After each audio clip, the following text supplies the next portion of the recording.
Welcome to Street Talk. I'm Loretta Rose. Today we are having our Women Empowering Women panel discussion. It's a table talk discussion, and we're here at Troy University Riverfront campus. This episode is backed by popular demands. So we're going to share some questions from ladies in the community, and we have a couple from some men. So stay tuned, and you're going to meet these empowering women here in our community, and we're going to let you know what's about to happen when we come back after this. Stay tuned. You're watching Street Talk with Loretta Rose here on CTVB.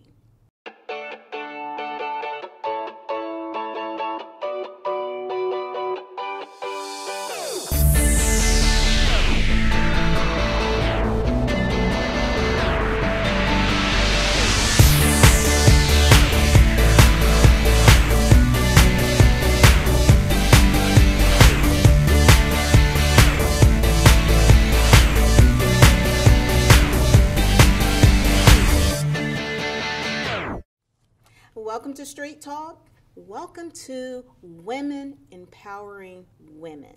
It is a panel of discussion. We're having a table talk, and we're here to share it with you. So we're also going to implement some of your inputs as well. So today's topic, I'm going to read it to you: how a community of women can strengthen one another. That's what we're going to be talking about today. And also, I want you to think about what defeats the power of that strength among women in our community. Okay? And so this conversation sparks from out in the community, listening to some young ladies, and they want to see a difference, but sometimes they only get to see what they've always seen. So we want to show them how we can be and how empowering women can be, because they are here in the community. And of course, you got to remember there's a younger generation that is following us, and we want them to have a model to follow. Whether you think it affect them or not, it's going to affect you as well, because they are going to be our future servicemen and women. Okay? So welcome, everybody. I'm going to introduce to you these lovely ladies here. Also, this episode, we have two younger ladies here. And so we're including a high schooler and a college student. And the reason being is because we want to get their views as well as regarding this discussion that we're having among women. And as you know, I had an opportunity to talk to some men, and some men thought this was a very interesting conversation because, you know, men have their own views. They have their own views, and it's interesting. So we're going to introduce right now, we have co-pastor and First Lady, Minister Erica Williams. Yes. So let everyone know your church, because you co-pastor with your husband. Yes. And you all are in Phoenix City. Yes. So let everyone know a little bit about yourself. Hello, ladies. My name is Pastor Erica Williams, and I co-pastor along with my husband at United in Christ International Ministries, located at 1002 Ingersoll Drive, Suite 14, in Phoenix City, Alabama. We have been pastoring almost 2.5, going on 3 years. We love ministry. We love God's people. And in secular world, I am a nurse practitioner. That's right. That's right. You wear a lot of hats. Yes. That is what I do. And I chose the field of nursing because I love people. And likewise with the path of ministry, just loving God's people and want to see a change, a transformation in God's people. And you are so loving, and I appreciate you all and the difference that you make in the community. Your family, they're just sweet, sweet people. So thank you for being on the panel. Also, this lovely lady, today is my first time meeting her, but I feel like I've known her for a very long time. Want to thank Professor Hayes for introducing us. Yes. And you're so beautiful as well. Thank you. Her name is Beatrice Cassiano. Yes. Ah, and you have a nonprofit community organization here in the local community. Yes, that's correct. All right, tell us about your organization and a little bit about yourself. So the name of my organization is called Passion for Latinas, and I work with middle school and high school age Hispanic women, young ladies in the community. And my organization kind of came about. I was having a group discussion as well with some young Hispanic girls in the community, and a lot of real conversations came about, and something just within me said, I have to do something about this, and I have to continue to work with these ladies. And so they kept calling me and saying, we need to meet again. When can we do this? We need to meet again.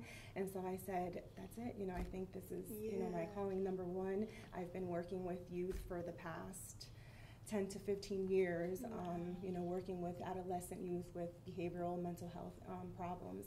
And so when I met these young ladies, it was almost kind of the perfect fit, and just something that was, within my heart saying I have to do something about this, especially here in this community, because there's not a lot of services to serve the Hispanic young women.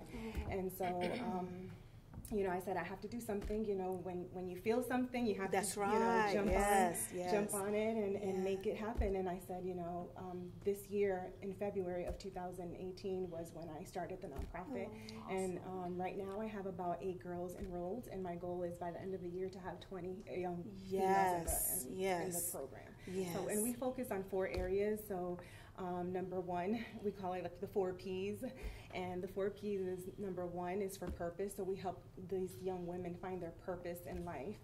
Number 2 is preparation, so preparing them with education. So we have like workshops in the communities and bring in educational experts to talk to these young women and talk about the potential of going to college, or even a community like a technical vocational school. And there are other options out there for those that don't want to go to college.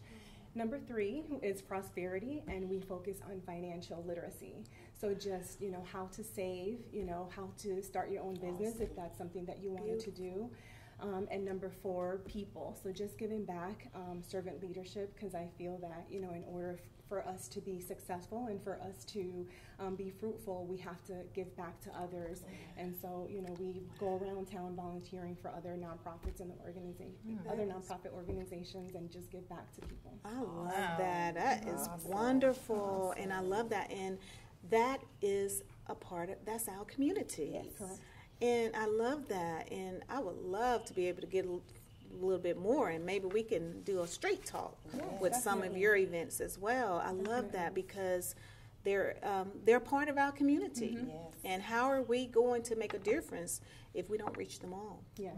So that's wonderful. And one thing I do say, because there are a lot of people that says, well, I'm not Hispanic, and so I say, hey, it's not only for our Hispanic children and Hispanic people that want to come in and even talk to them, because I support diversity overall. Yes. And I just feel it's just anyone that supports the Hispanic community. Yes. And so, I think that's, some of our young ladies say, hey, I have a friend, but she's not Hispanic, and she wants to bring her along. She wants to come in and join, and she wants to just, be a part of, our culture, and just, educating others. Right. And so that's the, the good thing about our Exactly. I love that. I love that. So Well, thank that's you for good. having me. Thank you for being on. I am so glad to meet you. I love that. And I think we all have that that connection about serving and wanting to help others in the community. We have our teenager. She's a high schooler, and her name is Araylee Marie Alexander, sweetheart. And also Araylee she works behind the scene with CTV Bean as well. She does a lot of things here, actually, and she's going to do a story on me. Nice. She's going to do a story on my life, growing up here in Riverview. So, and let everyone know a little bit more about yourself and what you love to do. Well, I'm homeschooled, and so I'm at home a lot, but I have, 3 different internships that I do. I work in Columbus with a lady teaching Spanish to kindergarten to 3rd graders. I work with CTV, which is pretty cool. And Yes. Yes. Fred's Tires in Columbus off 2nd Avenue. Yes, that's her family business. Okay. They are awesome. Yes, yes. So thank you so much for all that you do for us. And the reason I wanted the young ones to be at the end and be able to receive, they're soaking in what's getting ready to be poured out. And then they're going to pass it on. Amen. That's what it's all about. They're going to pass it on. They didn't know they were going to be in here like this. But that's how it works. Okay, this next beautiful lady, I know her. I don't even have to look down. She's my firstborn, Chastity Rose. Many of you have heard me talk about her all the time, and I always say I feel like she's more of a blessing to me than I am to her. That's what type of child she is. So tell them a little bit about yourself and what you're doing in college. Well, I go to UAB, and that's the University of Alabama at Birmingham. I'm studying neuroscience as of right now, and my goal is to be a neurosurgeon in the end. Awesome. Yes. Awesome. And how long you've been talking about this? Over 10 years. Over 10 years. And what inspired you to do that? I would watch these like documentaries of these children in third world countries, and they would have surgeries because they couldn't afford health care or they couldn't get there. And that's ultimately my goal, to provide health care for them. Oh, Wow. awesome. So she loves to help people. She loves to help people. Well, this next lady, she is no stranger over here in the community as well. She is Minister Sophia Taylor. She is an educator. She is an entrepreneur. She is a mentor. She wears a lot of hats. And I will add this, she is Mr. Tony Taylor's wife. Anybody know Tony Taylor? Taylor Funeral Home. Every time we see him, we always say, it's good to be seen, sir. That is true. Thank you, Miss Taylor, for being on the show Thank today. you for having me. Good afternoon, Lo. It's evening now, ladies. As Ms. Rose said, I am Minister Sophia Taylor, which is probably one of my most proud hats that I wear. I use my ministry gifts at Greater Mount Zion Baptist Church on Seal Road, where Noble Williams is my pastor. I am the teacher in the house. That is my ministry gift, my fivefold ministry gift. And the Lord allows me to use my gift as a teacher at Central High School as well. My husband is the undertaker, and I do not work at the funeral home. You would think so, though, I because know. she's a part. Well, I'm behind the scenes. And I also own a styling salon. I've been in the hair business for probably 34 years. Wow. And so I'm the cosmetology instructor at Central High School, and that has been a blessing to me to be able to impart into the lives of the young ladies there. Awesome. And she also have one more title that she left out, and it's called the hair doctor. She's had the hair doctor name since the 80s. Oh, man. Okay? Because, let me tell you why. When I was a teenager, when I used to go to JCPenney's, Oh, and yeah, I remember. Yes. And I never forget the stylist that used to do my hair, Michelle. Yep. And you were in there, and something happened, and somebody was having breakage, and I think I started having breakage. They said, we got to go to the hair doctor. She worked in there, and every time you go to Sophia, she gonna break it down. So that's why she is called the hair doctor. When I heard she worked at Central High School, I said they hit it right on the handle with that one. But serious, she nurtures the hair, the whole body. I think So- you're just a nurturer and just in general. Yes. Because I even got that. I got that vibe from you too. Yes, that's her. That's her. I love her. So, and this lovely, beautiful lady had the opportunity of meeting her as a guest on Street Talk a couple of weeks ago, and she is a plus model, But when I tell you her confidence, woo, it set a fire in the studio. And we had to bring Brianna Hollis back on. Well, thank you. Thank you so much. I mean, and I'm telling you, when you see that episode about flaunt your flaws, that's where it comes from, this lady right here. Well, it is definitely a joy to be in this panel right now. Definitely a blessing and an honor to be surrounded by such wonderful women and young ladies. My name is Brianna Hollis. I am a mother of one. He is 2 years old, very vibrant young little boy named Giovanni. And my husband, Christopher Hollis, who's a wonderful, wonderful man. Who's brought me to the Lord. That was kind of my testimony that we were talking about earlier. But my secular role in the world, I work at Regional Rehab Hospital in Phoenix City, Alabama. I am a nursing rehab tech. I'm currently in school at Columbus Tech, and I'm going to be, Lord willing, one day an RN. It's not my passion. I love doing it. I do love the patient care and providing, you know, the encouragement role for our patients and being able to uplift them and support them. That's probably my favorite thing about that job. But my passion is to be able to work in the community to encourage women and let them know that they have worth, that whatever situation that they're going through in their lives, hopefully there's something that we can do to get them out of a really sticky situation, whether it be a battered woman or somebody who just doesn't have enough money to provide for their children, or just anything in general. And my biggest goal is to just really be an enlightenment to everybody, actually. It's just not just women. It's men, women, everybody. And ultimately to make it Christ-centered. I want God to get the glory for everything that, you know, my life shows. So that's what I'm working on right now. I do my plus-size modeling, and I love it. That's one of my favorite things that I do right now. And Lord willing, one day maybe I'll have my own show that I can have some lovely ladies and men on. I'm sure you will. That's something I want, you know, maybe have my little cue cards here so we can talk together. But yeah, so it's definitely an honor to be here. And I don't really have a huge, you know, story like yours was awesome. It came out so well. But You have a story. Yes, everyone I does. do. Yes, you I have do. a story. And when we come back, we're going to take a quick break and come back.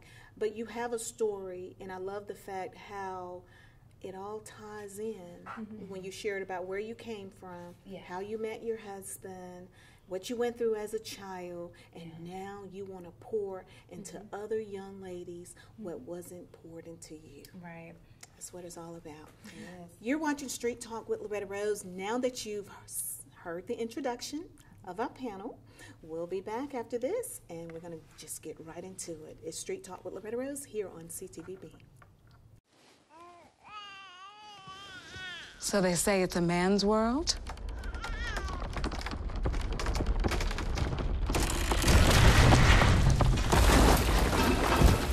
Well, I don't see anybody's name on it. While they were out doing their thing, we slowly changed all that.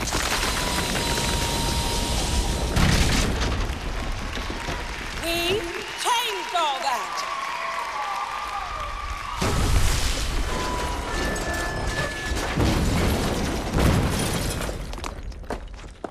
Today, women can do anything men can do.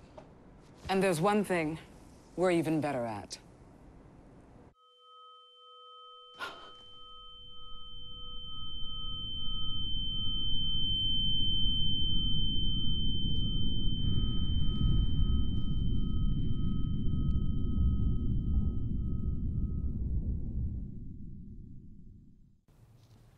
Welcome back to Women Empowering Women, Table Talk Discussion. And we have already started just getting into it, so we want to just bring you on in too. So, ladies, we're going to jump right into it again. How a community of women can strengthen one another. The reason this question comes about is because there are a lot of hurting, broken women. And when women see them, from my understanding with some people that have shared, and I've seen it too. They will beat you down a little bit even more. We need some help, because then when these young girls go to school, Miss Sophia, and they're gonna start doing it the same thing among their peers, and then we're wanting to know. Then we look at them. Oh, they're out of control. All these children out of control, but they got it from somebody. And in my opinion, I believe that in order for women to come together, a lot of women need to get to know themselves. I think that when a woman identifies or finds their passion or their purpose in life, or even just really start the process to get to know themselves, they can help others and advocate for others and be willing to hug others and kind of come together to work together with other women. Yes. And the other thing for me too, I believe, is fear. I think that when someone is able to get over their fears, whether it could be the fear of unknown, not knowing. That's right. So, it could be, someone just looks different than you, or someone works in a different field, or someone, That's a good point. practices a different religion, or someone, just the fear of the unknown of being different. When a woman is able to get over that fear and walk and stand tall with their head high, they're the ones that can, advocate for other women to come together and say, you know what, we need to come together. And I think that each woman on this panel plays that role now, and that's why we're here. Wow, that is good, Beatrice. Oh my God. Yes, that's And real even talk. for the younger ones, it's Yes. just taking the steps, Yeah. and starting that process. So I Yes. think that that is key. I love that. I love that. Anybody else want I to? think that a lot of younger women, they always want to blend in with what everybody's doing with society. It's like, I got to be like her because this is what the world tells me. This is the way I have to be. I don't look the way I look for other people. I love this. Like, I wear my makeup the way I wear it because it's my signature. I have my hair vibrant because this is my signature. And I worked at a restaurant recently, and the reason why they let me go, according to them, was because I couldn't devote full time to them because I work at the hospital full time. But I overheard from the other manager that left that place, who was my friend, had told me that it was because of the way I looked. So I was discriminated because I was, my makeup was too theatrical, and because I was bigger, and, I was discriminated. So I know that feeling of being discriminated. It might not be because of my ethnic background, but that's how it's relatable to what you do, because there's Latino women that are being, and men that are being discriminated and divided from society because they're Latino. God made us different colors because of where we lie upon the sun. That's why we're all different shades. It's not because,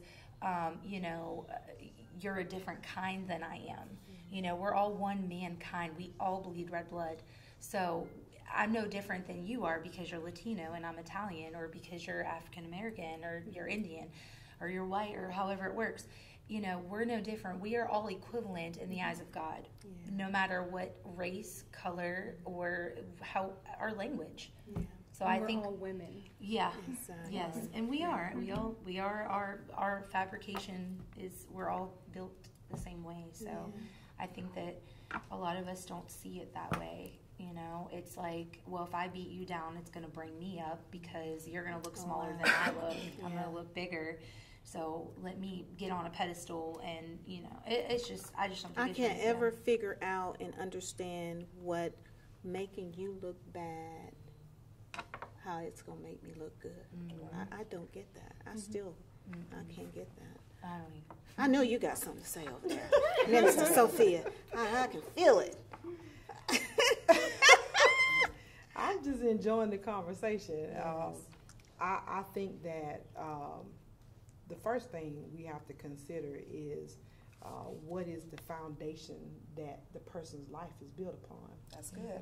We are talking about a society of women, well, just a community of women. Everybody doesn't have the same beliefs. Everybody doesn't have the same values. That's right. And I think a lot of times we yoke ourselves with people who don't believe the things that we believe, and they don't conduct themselves the way that we conduct ourselves. I don't have any associates or friends that drink alcohols. I mean, that do not anything wrong with that, but that's not how I live my life. So I'm not drawn to those kind of things because that's a distraction to me and to what my calling is. And so I think a lot of times we get involved because we have a need to be associated with somebody or something. We end up gravitating toward people that God has not assigned to us. I believe that for every season in my life, God has sent somebody to help me, to nurture me, to grow me, to mentor me in that way. And it's not always pleasant. Yeah. It's not supposed to be. It's not supposed to be. No, it's not supposed to Growth be. hurts. Exactly. It does. And so, you know, we're gravitated toward people a lot of times that shouldn't be a part of our purpose, our assignment that God has for us. And so that's where the hurt comes in, because their spirit may be wrong, their intentions may be wrong, their motivations may be wrong, and because our heart may be good, we end up getting hurt. And so, you know, I'm always assessing and evaluating the spirit that controls people's lives. And I can tell by the fruit on the tree. Yeah. I can tell by the things a person does, you know, things that they talk about. And so that's the person I'm quiet around, because we don't have a connection. We don't have a connection. The Holy Spirit connects you to people. Oh, he does. He does. He does. Yeah. And for a purpose. For a purpose. For a purpose. Even the person that hurts you, it was for a purpose. We don't live. We don't live. Our lives. You're going in a whole. Ooh, that's true. Yeah. Absolutely. Wow. Well, we don't. But live. it's hard to. It is hard because we don't feel that hurt has a purpose, but it does. It does. You're right. You're does. right. It does. Even when it's a whole lot hurt. Well, yeah. If you don't hurt, in my opinion, I feel like if you don't go through hurt, you're not going to grow. Right. And so you have to go through some form of pain, rejection, challenge in order to grow, because that's where your learning experiences come It's a from. And testimony. say, I'm not going to go there again, or I'm not going to, you know, follow that path again because That's I know right. where it led me. And for those that end up following that path again, then they end up getting hurt. And so it's a I think that it's life overall. You have to experience pain, you know, even fear, challenges, because that's the path to growth. The lessons that you learn are the lessons that God wants to use for the purpose and the destiny, the assignment that He has on your life. Because I need to learn from this experience, because years down the road, I may run into somebody else who has this same issue. But if I didn't pass my test, then my testimony to them is of no good. Right. And so we have to understand that there's a purpose for it. Everything, there's a purpose to everything. That's true. But we have to pray and ask God to reveal that to us so that we don't become bitter. Yeah. A lot of women are bitter Yes. because the things that happen in life, they didn't think it was fair. The person, they loved them. You know, all kinds of scenarios. But, you know, what was the purpose? Right. Yeah. You know, what was the purpose for this? Yeah. And instead of becoming bitter, when you realize that this thing really turned out to be good after all. Yeah. Yeah. But also what works hand in hand with that purpose is forgiveness. Because you have to know how to forgive and actually truly forgive from your heart, because the Lord gave me that opportunity to do, you know, with my past relationship that I was in that was abusive. You know, the Lord gave me the opportunity to forgive him and truly forgive him. You know what I mean? He may not be an associate, friend, or any type of a relationship with that person, because I don't want that. But God gave me the opportunity to forgive him and to be able to show him the gospel. And let him know, this is why I forgive you. I don't forgive you because of my flesh is forgiving you. I forgive you because God gave me a gift of forgiveness to give to you. Wow. And even if you're not apologizing to me, you don't have to say any apology. Right. You don't have to give me a whole novel of, I'm sorry why I did this and that and the other. No, you don't have to say anything, because I want to let you know that God gave me a gift and I'm giving it to you and I forgive you. You know? So we have to, with all that hurt and that just everything that has brought us down, we have to be able to accept it, meditate on it, pray on it, and forgive in order to move forward. We're going to probably mention something about forgiveness a little later, because that'll help somebody. There's a lot of women in relationships or have been in past relationships that were hurtful, and if you don't deal with it, you take it to your next one, and it just becomes like a domino effect. And so we're going to share that again. You have something that you want to say? I do. Just kind of piggyback off of Minister Sophia. I think for the biggest thing with women, a lot of times we have issues that occurred younger in life, a traumatic experience. A lot of women were raped, were molested. This is part of my testimony. And so when you are a child and your innocence is stolen from you, you don't know how to channel that.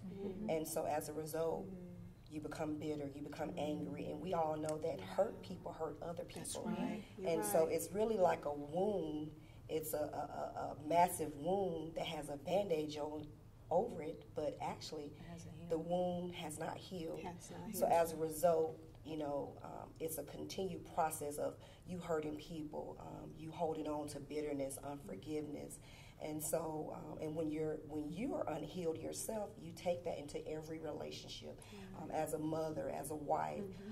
And so the biggest thing I think is the identity crisis comes in, because if your identity is not formed or shaped when you are a child, and it's taken away as a result of a traumatic experience, such as being raped or molested or abused or abandoned or rejected. So really, you're walking around with a mask on. It's like you're wearing someone else's glasses, and you're trying to see your identity through the validation of others. And so that's the biggest thing that I have seen in working with women, is that we wear a mask. And we wear it well. We can put on the lashes, the weaves, the makeup. We wear it well. But on the inside, we're broken. We're in bondage. We've been bruised. We feel abandoned. And so when you never get healed of those things, it's a continued process. It's as if you're sweeping trash up on the rug. Well, eventually, it's going to leak out on the other side. And so that's the biggest thing I see is the identity crisis, because of things that came in as a child that was never healed. Well, you know, that's a good point what you just shared, because a lot of time women probably never learn how to heal from that. And they don't realize how they are hurting other people that may be trying to help them. And, you know, because it's like, have you ever seen, I'm pretty sure you've seen it, where you try to help somebody and it seemed like they cut you like a knife, cut you with a knife, and you're like, whoa, wow. But I've learned that it took me a long time, and I'm still trying to get this. It has nothing to do with me. It has to do with that person, their own issues, what they're dealing with. But I took it personal, and I still take it personal. So you can't really take it personal. You know, because, but I didn't know, you know, and I'm like, because, you know, you always wanted to think that everybody will think or love the way that you do, but I've never had that type of experience. And when I got a chance to, you know, talk to other people, and you realize, okay, oh wow, I've never walked those shoes, but I can sympathize with you. And I mean, sometimes I think we should have enough, you know, compassion to try to see, you know, because that's what I tell my daughter. Sometimes when she sees some college students react a certain way, and I say, you know, there may be a reason behind that. There's always a reason. You know, there may be a reason why that person act that way. Yes. You just don't be born and just act, you know, like that. You know, you've learned that, or there's something. Well, that's how it is with our patients too, and you can relate to that. Right. You know, when they're in severe pain, and that's pain makes you ugly. It's not who you are. You know what I mean? And we have to be compassionate towards that. Exactly. And we'll say to our patients, especially ones with brain injuries, we'll say, because they'll get frustrated easily, and we'll let them know, I'm going to give you 5 minutes. Right. Just calm down. You put them in a low stimulation environment, and then you let them calm down and let them collect their thoughts, and you come back and you check on them. Right. Is everything okay? Can I get you something to drink? You good? You know, or you try to, you know, recalibrate them, and you bring them into a different direction and let them look at things in a different way, because they don't understand and you don't know their story. Because there's people I work with that they're like, I don't know why that patient's acting like that. She's crazy. No, she's not crazy. You don't know her story, what she's been through. Right, that's You know what I mean? You don't know that, so you can't put that judgment upon her, because she can be the most humble, amazing person in the world, but right now she's just down and out. Right. That's true. That's true. And for me, I think that sometimes, I don't want to sound harsh in a sense, but you know, we all have gone through things in life, you know, like how you mentioned, everyone has a testimony, everyone has a story, you have a story, you have a story, everyone has a story. Right. But at what point do you stop being a victim of your story? You have to acknowledge, and then you have to grow from that. So you can't keep, you know, hitting yourself and accusing yourself, and it's my fault, and, you know, or even hurting others because you've been hurt.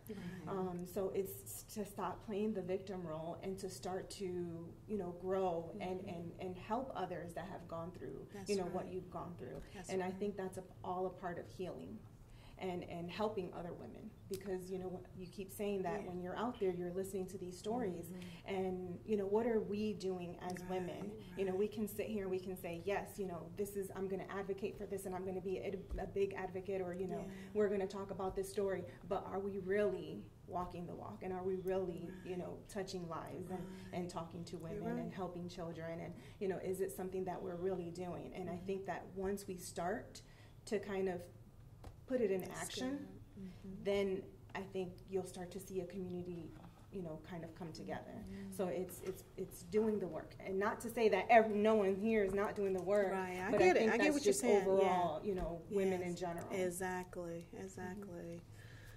Anybody? You want something to say? You look like you got something on your mind. Well, you know, we're talking about the community. The community consists of different groups. Right. You have the religious community, the education community, you have your civic community. And I think the expectation is off. I'm not supposed to be the help in the civic community. That's not what I do. I think everybody is off, is not calibrated Okay. to help in their area. See, we want to help everybody. Everybody's not going to be helped. Right. Or And that's doesn't the want truth. the help. And that's the truth. I mean, we just got to tell the truth now. Yeah. Right. Everybody is not going to be helped. Everybody doesn't want help. Right. Everybody won't receive help. Exactly. And so we've got to make peace with that. But I think that comes with you being in line with your assignment and being drawn to the people that you're supposed to help. Okay. Right. All right. Yes. The kids that I talk to more kids that don't take my class at Central High School than I do. I at believe Tech. that. I do. And they're drawn to me. Right. And so when they're drawn to me, I now have to find out what is my assignment to them. Exactly. That's We're trying to help everybody, and we're not assigned to help everybody. Absolutely. Wow, Absolutely. that Yeah. is good. And That's so, good. you know, then I know I get frustrated with people like that. Right. My patience is short for that. Right. Because they're not assigned to me. They Right. might need to be over there talking to somebody else. And so I think when every part of the community understands what is assigned to To do, them, exactly. when the education community understands this is our purpose, this is our focus, and do that. Right. When the church Come on now. will start being the church Come on now. and do what it's assigned to do, and then everybody will respect the other person. See, now people don't Yes. respect the church. Right. Ooh, Absolutely. ooh. They almost- don't respect the church Right. because the Supposed to church is praise off dance. assignment. Right. You know, the salt has That lost respect. its savor. Savior. Right, right. No respect for it. No respect for the education community. Thank you. All our focus. When everybody starts to get on their purpose, on their assignment, Okay. everything will start to work Fall in together. place. And I will add to what you're saying, Minister Sophia. We have to stay in our lane because there are certain people that you can reach. Yeah. And I could say the exact same words that you say to a particular person or persons, but I would never make an impact. Exactly. Why? Because they're not assigned to you. Exactly. To make That's an impact good. in their Yes, lives. They're lady. assigned to you. Exactly. And so Yes. you will make the impact, even with our children. Exactly. I have children that I have 4 kids. I'm a mother of 4, 3 sons and a daughter. And it's things that I have said to my children, and they, it's in one ear and out the other. But Minister Sophia said, and it's like they have an epiphany. I The know light you're bulb right. came on. Exactly. Because you know what? I couldn't reach them in the time and space that they were operating in. But guess what? That's good. It was for Minister Sophia And to that goes reach back to them. what I was saying a moment ago, that there'll be a time and a place Yes. where God will orchestrate a meeting. Yes. Yes. Right, and that's why everybody has to be on their assignment. On their assignment. Too many folk in the wrong lane. Exactly. Ooh, wait, that's good. And that's then what it is. this respect. Okay, this respect thing. I want to ask you about this respect thing. You are so right about that. Why do you think there's a lack of respect? Well, It's and let me in the professional. I want to ask because you're an entrepreneur, you're a businesswoman, but it's a pet peeve of mine because people don't respect people's profession anymore. right. You've been in this industry for a very Over 30 years. long time. There's a lot of hairstylists now. And this is just not hairstylists. This is various, Right. entertainment industry. We see it all the time. People don't respect people's professions anymore like they used to.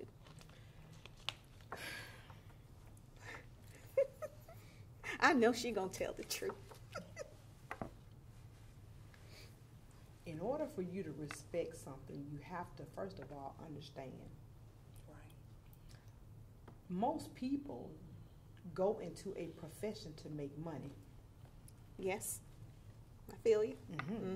And so if money is your motivation, Come on now.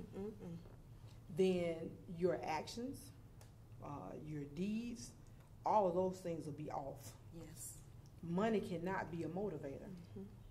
Money is a poor motivator. Exactly. Because if money motivates you, then you'll do anything to get it.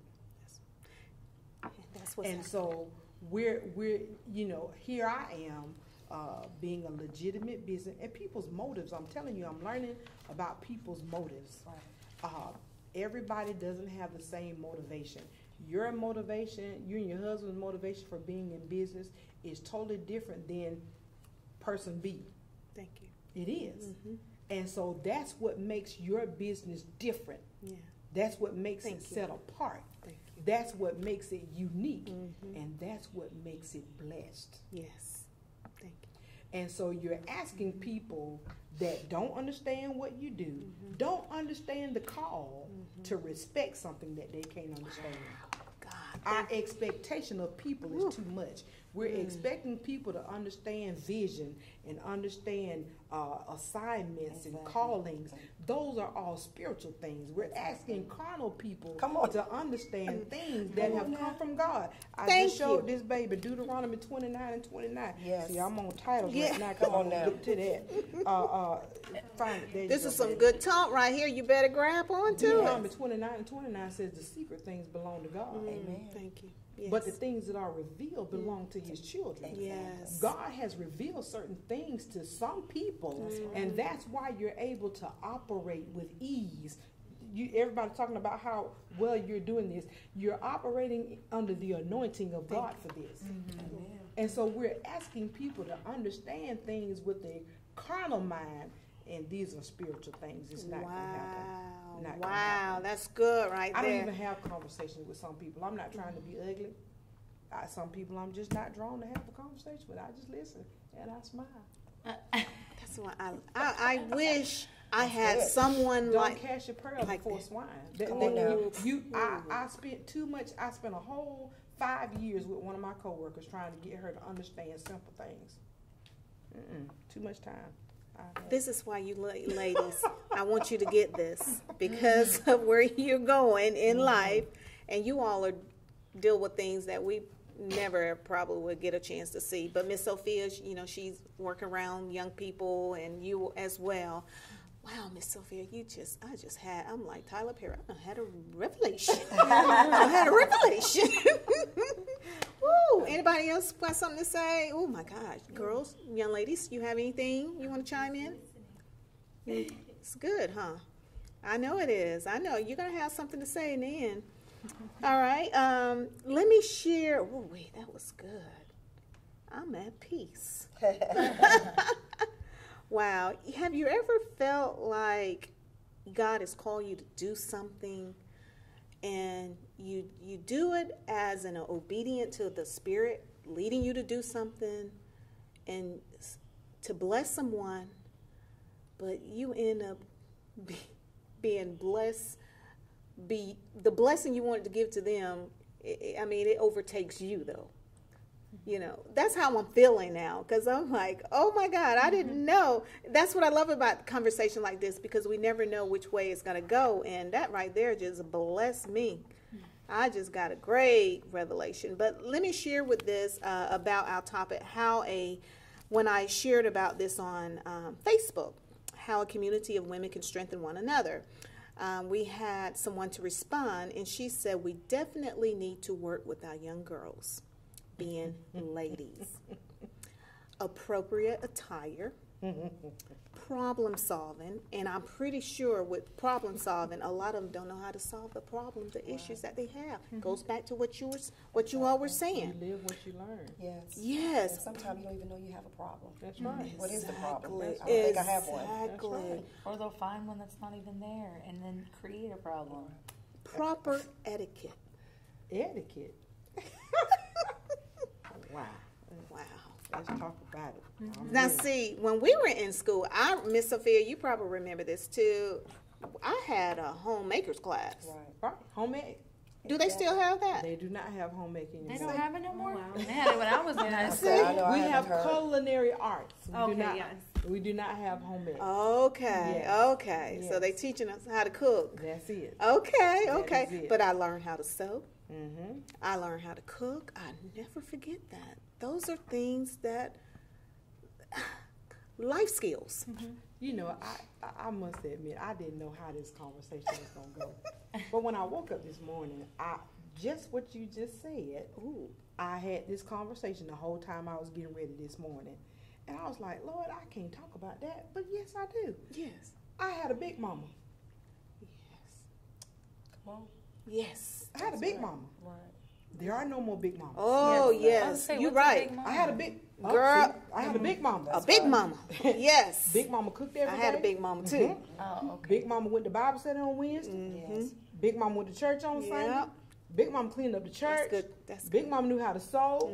You had an example. Big mama had Yeah. a garden. Yeah. Big mama had chickens. That's right. That's right. You know, and That's right. I saw my grandmother get on her knees every night and pray. Right. That's right. Titus says that the older women Come on now. Come on, teach us. should teach the younger women. And Come on. then he tells you how to teach them. You can't teach me with your words. Amen. Thank Come on now. Oh, it's life on life. Uh-huh. Principle and practice go together. Yes. Principle and practice go together. I have never had to tell my students that I'm the cosmetology instructor. I go to work looking like the teacher every day. Sure do. My hair's fixed, my clothes ironed, my makeup is done, and guess what? The expectation for them to do the same has been set, and I didn't open my mouth. Exactly. Lead by example. And so we're, you know, everybody wants to talk about the etiquette and attire. First of all, you know, we have a problem with what people think is appropriate. Right. There's a fine line between right And wrong. and Absolutely. and inappropriate. Absolutely. And so some people don't have a problem with, you know, the chest jumping out. Okay.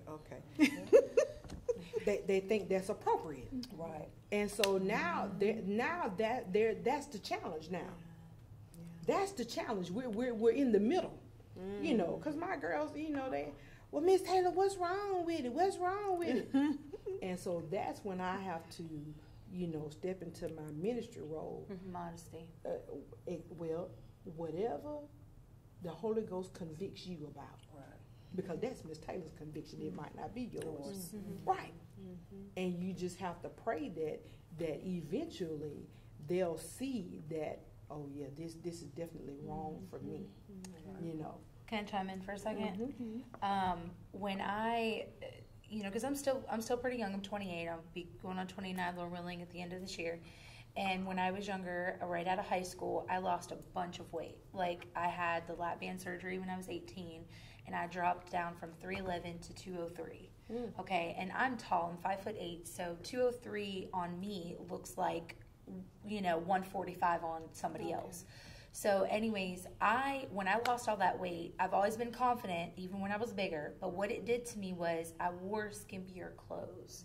I was not saved then. The Lord didn't show me any vision or anything at that time. And I wore short dresses, you know, I showed a lot off, you know what I mean? And it gave me a lot of attention. It felt good at the time, but as I started to grow in Christ, when I moved down here and I met my husband and I grew in Christ, he was able to show me the ways of dressing versus how I was then to where I am now. And I didn't understand that because I'm like, the way I looked at it through secular eyes, I saw, oh, Christians, they're boring. They have to like cover up and they have to wear, you know, like I was thinking back in the day when they had to wear their like shawls and like over their head and stuff. And I'm like, I don't want to be like that. I want to show my skin. Well, I can still dress like this and be classy and modest and still enjoy my clothes and still enjoy my jewelry and my makeup and everything and still walk in Christ. I can still be this way. It's just in a different form. You know what I mean? So I had to learn that through life experiences. And, you know, you don't have to, first of all, you're showing way too much that the man has nothing to even picture anymore. You know what I mean? You showed it all. Your husband, you know what I mean? It's already all out That's there. what I grew up using. Right. There's that's nothing what you I can was imagine. taught. You know what I mean? And then also, another thing that factors in with that is being, and this might be a touchy subject, but I have to say it for the younger children out there and stuff like that. There's always this like competition with losing your virginity. And it's like, no, I'm serious. There is like growing up. Oh, you're still a virgin. You're lame. Okay, first of all, let me explain this. Every person that you are with in your lifetime, and you finally find the one and you get married, you bring that to the altar. And it's not fair to your husband because all of those people that you were with previously, you compare them to your husband whenever you and your husband have an intimate moment. And it's not fair to him, or even vice versa to her, that you're bringing it to, you know what I mean? You can't compare that because that's why God called us to be modest and to be able to wait until God gives us that one person that we're supposed to be equivalent to and we're with and yoked with. So, you know, it is really, really important that, I don't know. I'm glad you're giving that thought-provoking thought for them, because a lot of time they don't even have time to even think with the pressure that they're dealing with. Right. There's so You much know, pressure. they get so caught up with the pressure. And that's exactly what is going on, because you got to think about this generation, the things that you see on TV. Yeah. we didn't deal with the certain things that they deal with us on televisions, on the iPads, the cell phones, the social media. It's like corrupted. Their whole entire atmosphere is sex driven, and so I want to be validated. Yeah. So how do I become validated? How do I become sought after? What will make a man look at me? Yeah. Then you see the videos and like Minister Sophia was stating earlier, the reality shows, if I, dress, provocative, I'll get noticed. And so this is what their world is driven. It's a sex-driven world now because of social media, and this is what they're exposed to all day long. And so if and here again, the peer pressure. I may be a young lady that want to dress conservative, but, I have friends that bully me, that push me up against the wall. I feel inferior to. So because I want to fit in, I will try having sex or maybe try smoking, drugs or whatever the peer pressure may be. And so that's what's going on with this generation. They're in a world that's driven by sex. It's even in the music. Like I said, social media. This is what they see, and so you got to realize, there's gates. Our eyes is a gate, right? And so if I'm looking at that day in and day out, that is feeding whatever you feed your spirit, man. That's what's going to manifest. Exactly. And so if all I see is sex, well, my flesh is going to manifest sex, right? And that's what my flesh is going to crave is sex. And the thing about this generation that is perverted. Yes. Not necessarily girls and boys. Come You on got now. Girls and girls and boys with boys. Absolutely. And so because it's sex driven, the devil has perverted it. Yes. And now their affection is not natural. Yes. Yes. We That get is such a deep. good way to put that, though, because people always feel so offended when you bring that up. You know what I mean? They're always like, "You're judging me," but that is such a way to put that. Yep, that is well said. I though. love it. See, The way it's that you getting just- deep. But this is a reality that we're living in. Yes. This is a reality in the community. This is a reality in our schools. This is a reality. How can we save? How can we make a difference?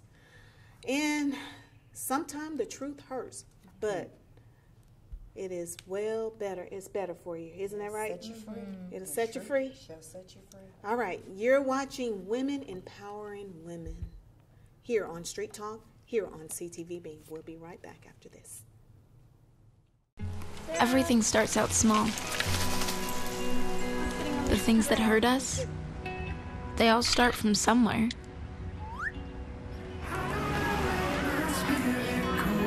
The words we say, the things we do, they can grow into something else. What was small and innocent can become big and sometimes scary. All it takes is one comment, one picture, one video for something to catch fire. But a big problem doesn't need a big response. Not at first. Even if we don't know what to say, the eye emoji can be that first step we take. Let's all pledge to take that first small step together and change the world in a big way. I'm a witness, and so are you.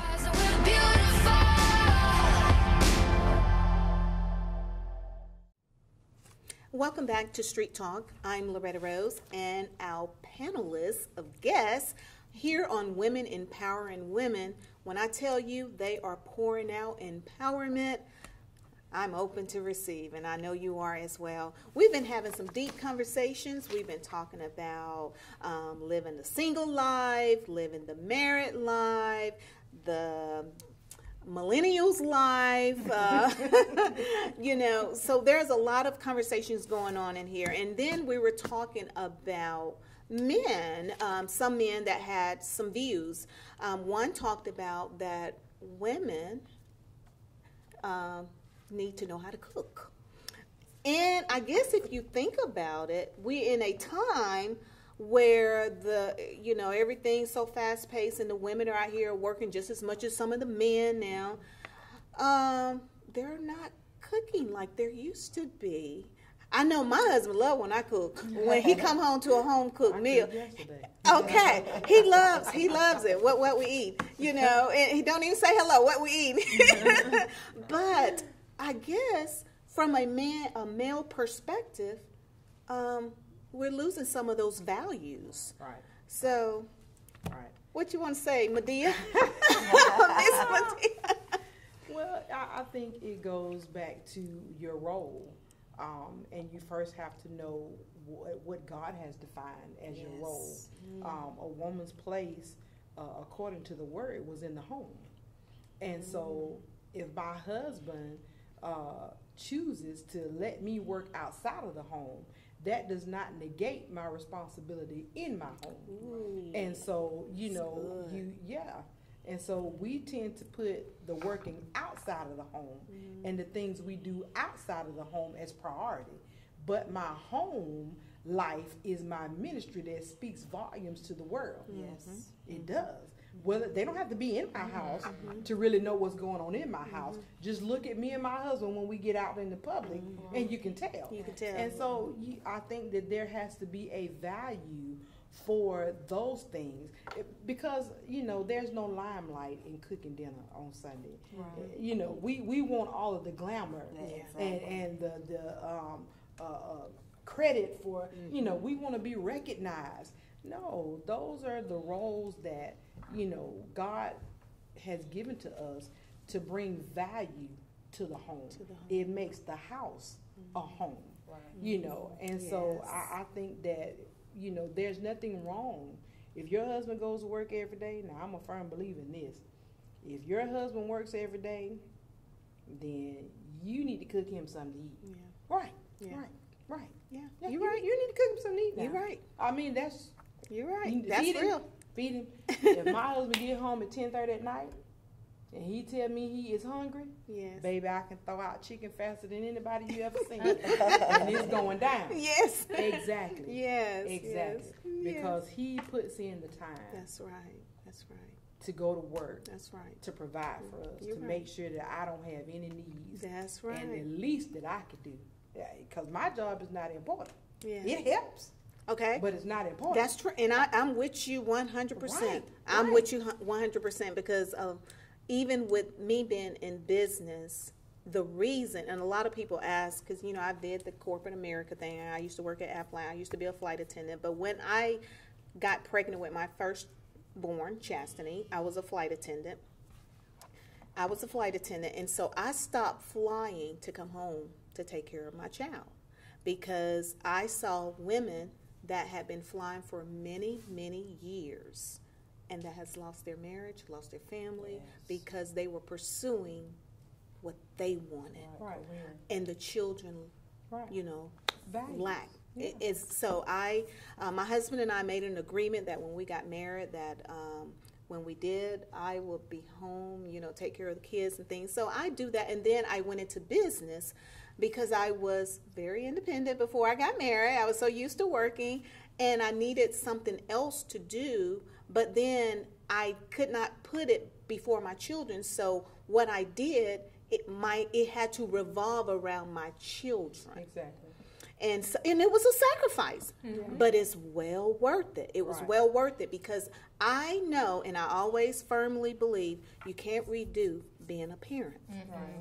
You can always get an opportunity to make money, but you can't go back and redo being a parent. And that's what I always share with my daughter. So, because I needed that flexibility because he is the one that does. He the one he pays to take care of. He pays the bills. Yes, he takes care of everything. And just like you were saying, but that's his belief. He said that is my role to take care of my family. And nobody's teaching roles. Nobody's teaching what our role is, and therefore we don't have a value for the things that God is pleased with us doing. It's a lack of teaching, ignorance, lack of knowledge, not knowing. And so it's hard for people. I realize as I talk to my kids sometimes, there's just a lot that they don't know. They don't. Because nobody's taught them. Nobody's taught them. Wow, that's Nobody's good. taught them.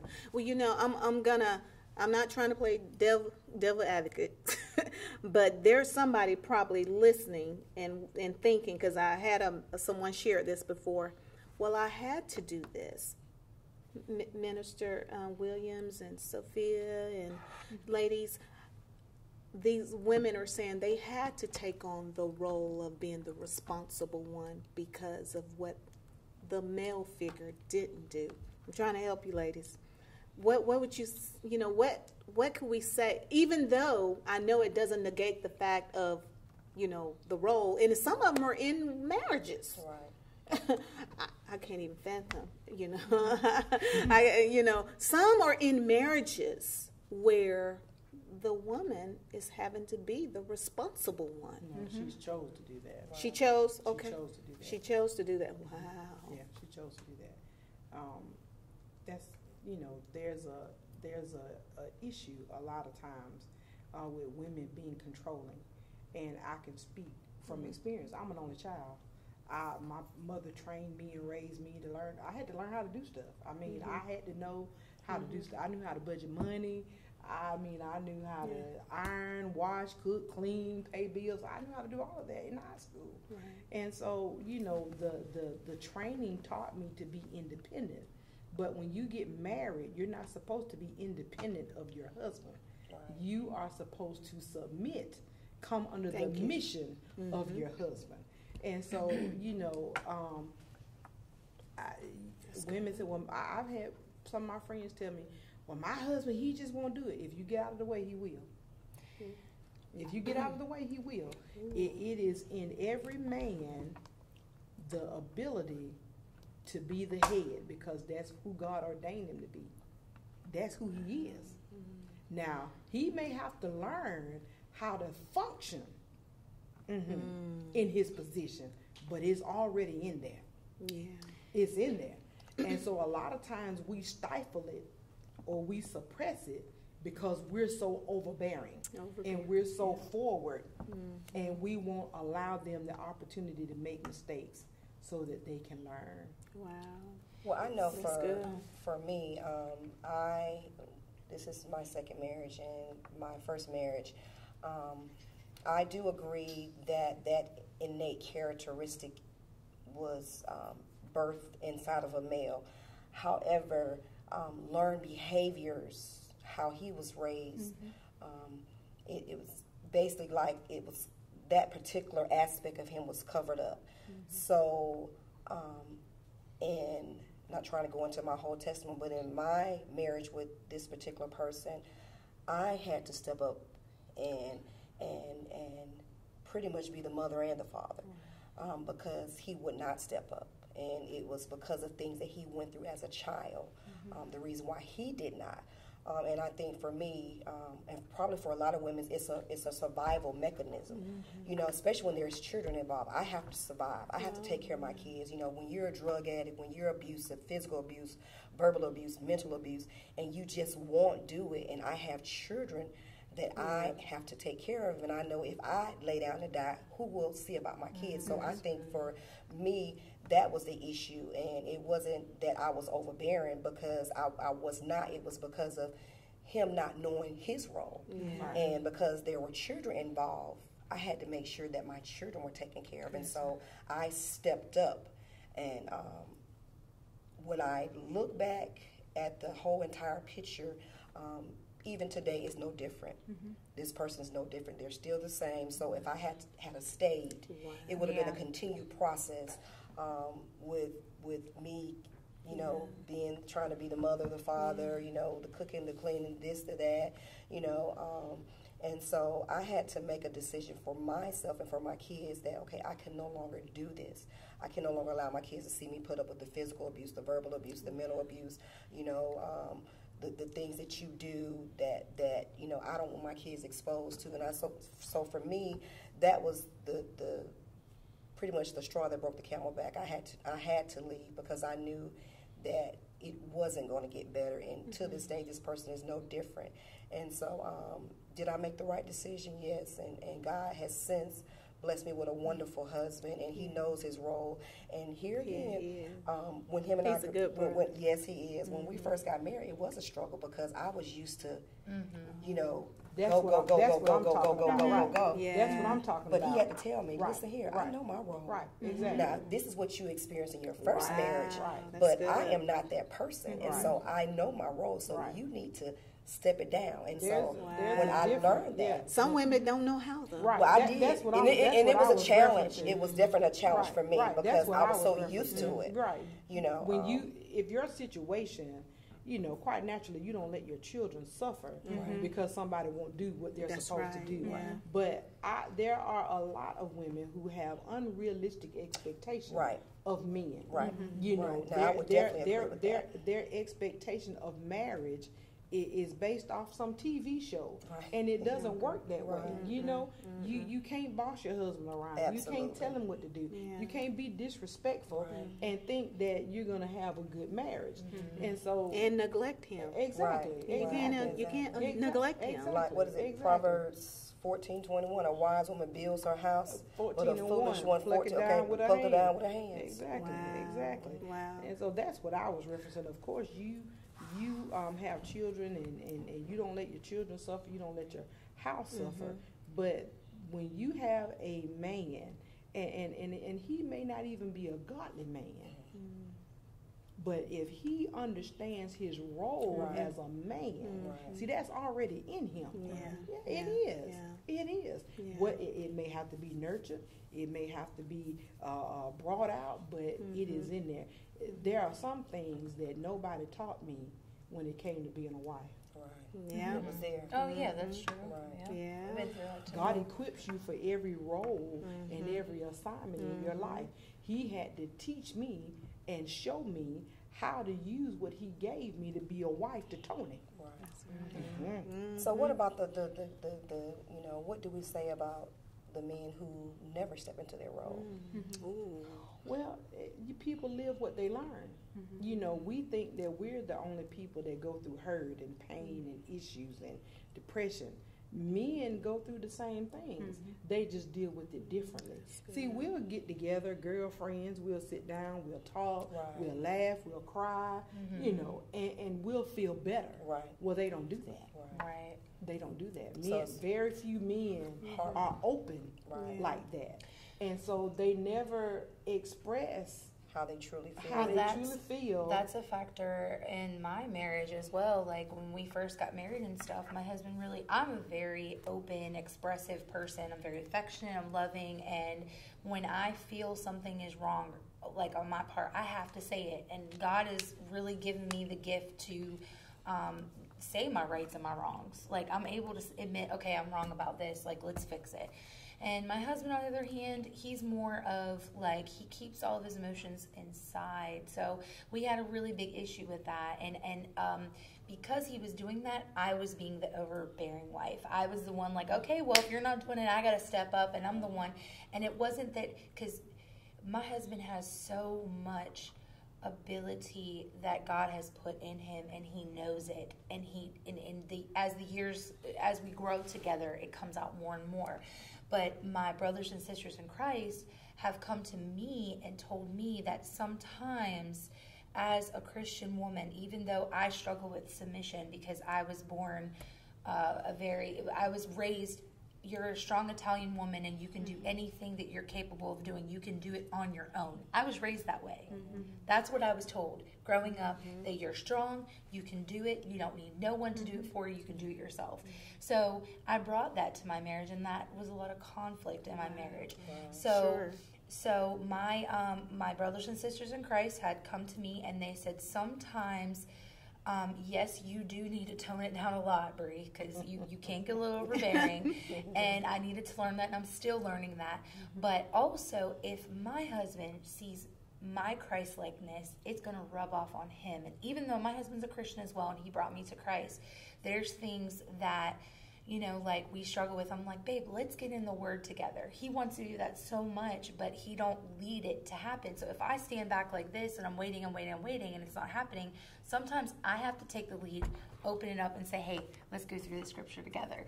You know what I mean? It's not so much that I'm trying to take his role and his lead and the head of everything, but it's that sometimes they just need an initiative to be placed in hand in order for them to start rolling the ball. You know what I'm saying? Because it might be rooted in them that God gave them that ability, but God also gave them a companion, because he could have just made man and man only, but he gave them a wife for that reason, to have somebody by their side and to guide them as well. And that's so where the power of prayer becomes a valuable tool. Right.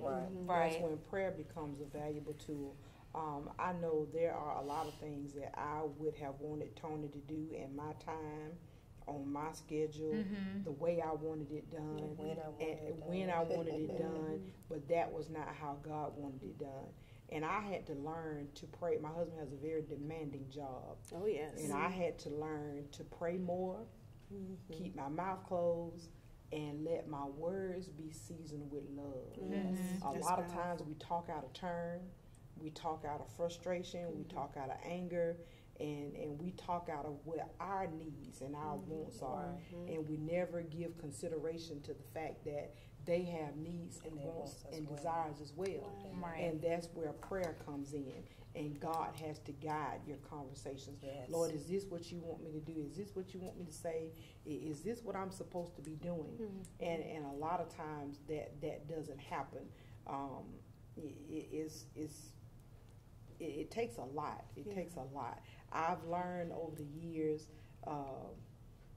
I'm better quiet. I get a lot more done quiet. I get a lot more done quiet, because when I'm quiet, I can hear God talk. I can hear him. And a lot of times he ain't telling me to say nothing. And I learned that young in my marriage. He's told me that. Be silent. I That's me now. that I'm just talking about me. That's right. You know, a lot of times he ain't telling me to say nothing. Be quiet, baby. I've learned young and early, and this is 24 years of marriage this year for us, this month. Be slow to speak, quick to hear. That's right. A lot of the reason we wanted to have this conversation also is because not knowing it was going to go in this direction, a lot of women, you know, they see us married couples or engaged couples, and they want what you have, but they don't want to put the work in it. They see the glory. They see the glory, huh? And you can't compare your marriage to somebody else's marriage, because everybody's different. And I did that when my husband and I first got married. We get into like a little, altercation. I'm like, well, look at so and so and how he treats his wife. That's his queen, and da da da da. And my husband's built a different way. Like, my husband's more I'm the one that's like loud and vibrant and fun and always want to do something. And my husband's more just like, he does those things too, but he's more of just like calm and collective and doesn't like confrontation. I'm the one that would be like, why are you yelling at me when I'm yelling at you? And he's like, let's not talk about this, and walk out. He walks away. So he's leveled me out so much. And toned me out so much, and I'm so grateful for that, because I've learned a lot from my husband because he was slow to speak, and it showed me that I need to be slow to speak. So he's given me, God has worked through him to show me. That's his role. God has worked through my husband to get to me to, tell me Bree, it's not all about you. Sorry. He's supposed to make you better. Yeah. That's his job as your husband. Absolutely. Exactly. He won't do it in the way you think he ought to do it, but his job is to make you better. And he's so awesome. And I think that's what we do for each other. Right, Exactly. My husband, I can say he done that for me, and he always say he's a better man because of me. And I'm like, I'm just being me, but he said, that's it. You've been you. And so, young ladies, do you have anything that you want to chime in? Dr. Rose? Especially about the millennial age, period of time you all are in now. You all were sharing during the break how your age group thinks differently than we did. Like Miss Sophia, we were talking about the men's were saying that women should know how to cook and this and that, and things about the word in the Bible. And Chasten, I think you were saying that how your generation like to conform it to be the way convenient for them, but that's not the reality of it. And you have anything that you wanted to say, because we don't know what you need. I know first of all, I can't even think like they think. I try to understand something, but I have to, and I am grateful for my daughter, us having a good relationship, and she talks to me. And when she's in college, she'll call, every day. But what in Europe, when I had you on the show and I asked you ladies, if you can change anything in your generation, what would it be? You know what you need, because you come from a very firm foundation family, your family. And Chasten, and we know how we've raised you, but you're living in this time, in this age group. What is it that you see young ladies, speaking as far as from young ladies, that may need, that they're missing, or what would you want to see done different?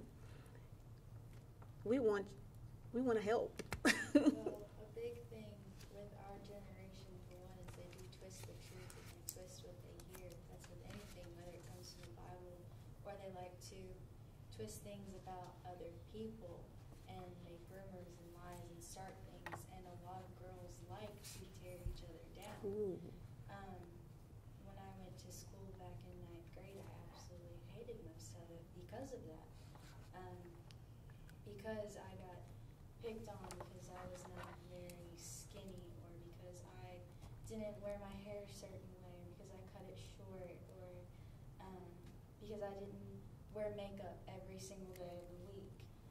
It's just negativity and a lot of hate that goes on in our generation. So you deal with it too. I've dealt with it for a very long time. I dealt with that back in elementary school too, which is why I left, because kids in our day and age, I don't think, my 16 years of living, and I know it comes from how you're raised, and my mom she's amazing, and so is my dad, and they've raised me to love and to care about other people.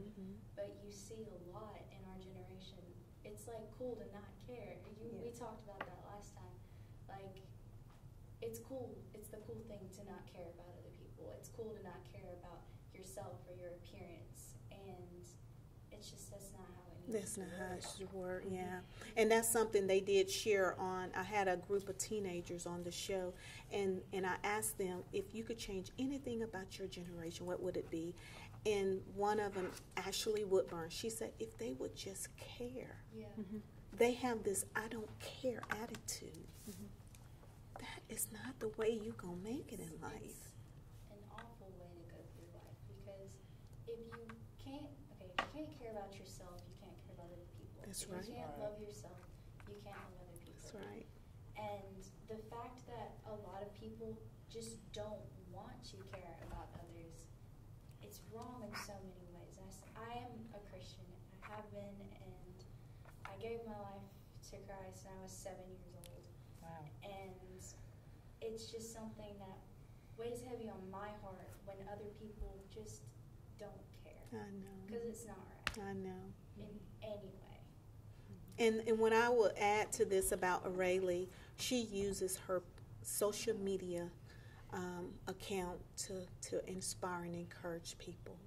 She see what she's talking about, but she tried to put the positiveness in it. And she was following me on social media, and I didn't know who she was until I found out, your parent, that's where I go get my car service at Fred's, not knowing this was, one of the owner's granddaughter. But her heart is so genuine, and she loves people. And I said, man, I imagine that's some heavy stuff, to be as young as you are, trying to convince your peers that is not the way to be. You get a lot of backlash from I'm it, too. sure. Especially when I was in 9th grade, I got bullied a lot. It's fine. It's helped me through a lot of things, and it helps me to help other people with that. And if I could go back and never go to school again, like, that's not an option. Like, I would not want to change that year for anything, because it helped me in so many ways. But you also have to, I didn't respond to situations the best way that I could have. You're not going to be the good guy in everybody's story. You're not going to be the perfect person for everybody's life. You might go in and be that toxic person to someone, but you have to know that once that happens, you need to fix that about yourself. Because if you can't fix that, it's going to, like with people now, it's going to just take you over, and it's just going to be worse. You're going to hurt more people. Yes. And you also have to know that once you get hurt, you can't be stuck in that hurt.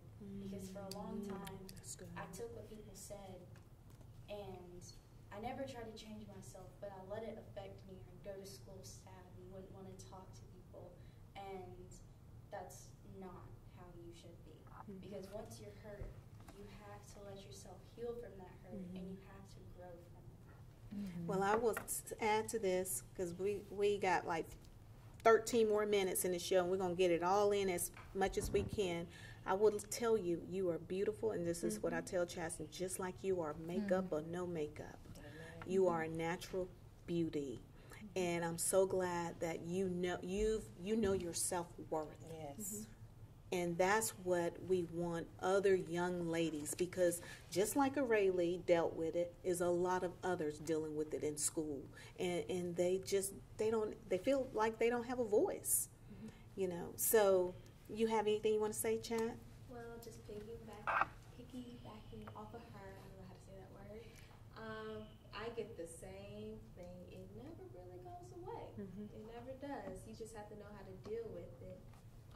I would say one thing I would hope my generation learns is how to be comfortable in yourself, because there are 60-year-olds still not comfortable with who they are, and that's how you can help more people. I'm always getting teased about, you dress too fancy for everything. That's just, look at who I am. My mother. You're a product of Loretta Rose. That's who I am. I like being. I tell her classiness never goes out of style. No, it doesn't. Never go out of style. I like Classiness. it. That's who I am. That's what I I'm do. relatable with you, love. They say to me all the time, they're like, girl, we're just at the store. Why'd you get all dressed up? I said, because I like this. I feel good like this. And it's okay to show that you love yourself. Yes. Exactly. Yes, it is. So You don't should. put people down when they are expressing who they are. Exactly. That's what our generation does. Right. Wow. I think that with the generation now kind of growing up, the millennials, they're not in tune with their emotions. A lot of them are disconnected from their emotions because of too much stimulation through social media, telephone, TV, and everything is on the go. And it's how can I get that quickly? Let me get that fast, and let me just go. And so I think because of that, the emotional piece within them has really kind of gone away. And so it's like, if someone doesn't have that emotional attachment, how can they love? How can they give? How can they, it's almost like you have to teach that. Well, we've taken away valuable soft skills from them. Exactly. That they should have learned that they didn't. Exactly. Teaching telephone etiquette in my class takes a lot of time, because number one, the kids they don't even know how to use a cordless phone. I tell them first call and dial 9 to get a dial tone. Because they're so used to this. You don't get a dial tone on the cell phone.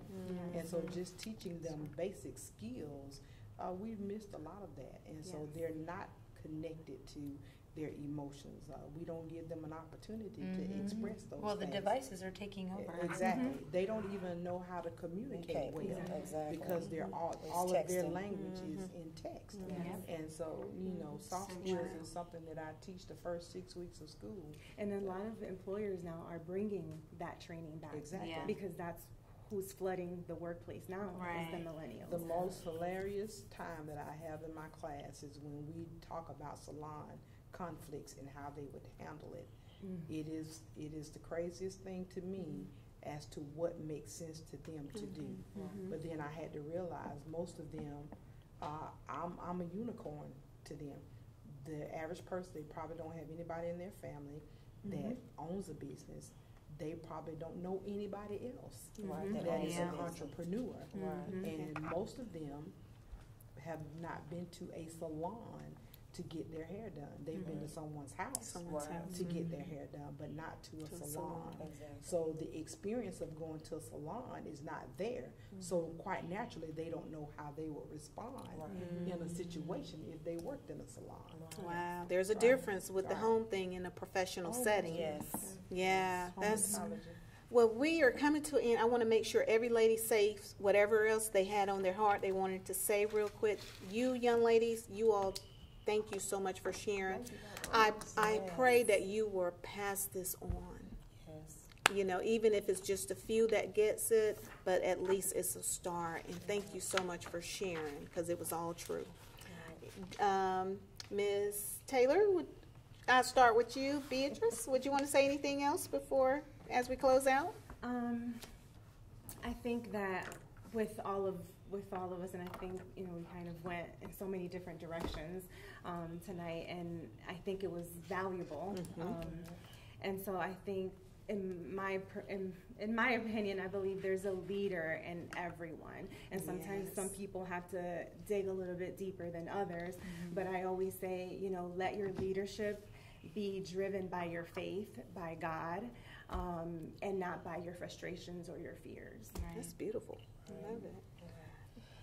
I would just say to the millennials, be uniquely you, who God created you to be, and not validating yourself off of what others think, how others feel, and let God be your foundation in everything, in all walks of life. You can never go wrong, because I have a teenage son, and I have some younger children that's in the 20 age range, and so it's hard in the world that you all live in, but continue being uniquely you, and let everything that you do be predicated on your faith in God. That's beautiful. That is so true.